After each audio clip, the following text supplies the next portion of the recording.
Hi, Kevin from Moving to Performance Coaching. And in this video, I want to share with you some ideas to help you improve the sales in your business. Often when it comes to improving sales, people think they need to do more marketing. We just need to generate more inquiries. And that can be a great idea, but there is a far better and less expensive way of increasing the sales in your business.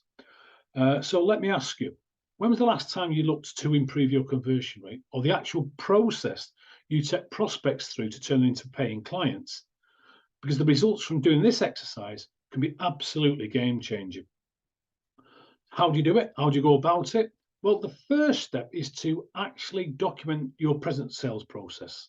What are the steps? How many steps are there? And what I often find in small business or with small business owners, they're just going out to sales appointments or they're just answering the phone, whatever it might be, and they're just doing it on the fly. Now, perhaps that's worked in the past, or it may still work occasionally, but there's no rhyme or reason to it. And it's very, very dependent on what's happening in that person's life on the day. And often the way people go about doing this will be different between the individual members of the team, which leads to an inconsistent experience for your customers. And to get more consistency, what you need to do is flowchart your sales process. What are the steps you take a prospect through to get the sale? Now, for some businesses, this can be a very short process, just a couple of steps. For others, it might be a more complex sale that takes a lot of steps. Now, as a general rule, the bigger the ticket price, the more rapport you need to build throughout your process. But what steps do you have in place that helps people buy, that helps people make a decision?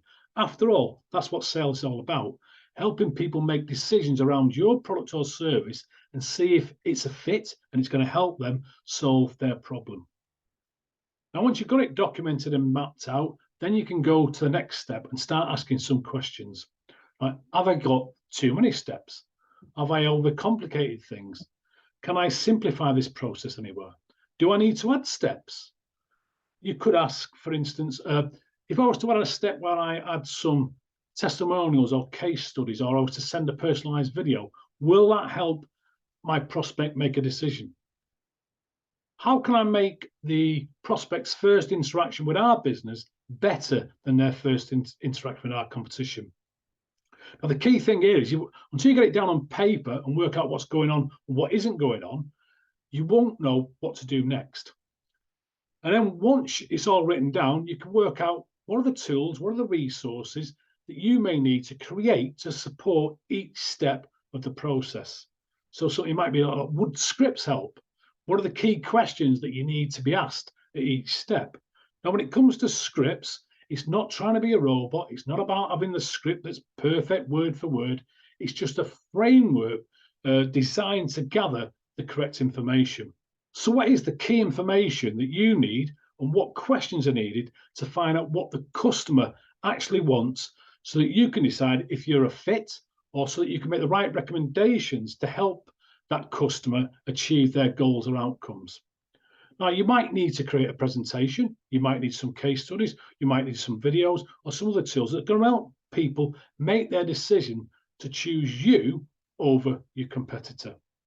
And finally, by mapping it out and documenting your sales process, you can actually measure each step, find where people are dropping out of the process, and then what can you do to improve that step in the process?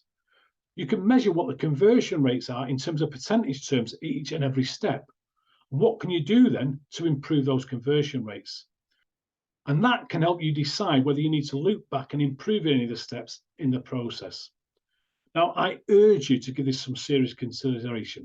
What improvements can you make to your sales process so that more of your inquiries are converting into paying clients? Thank you for watching.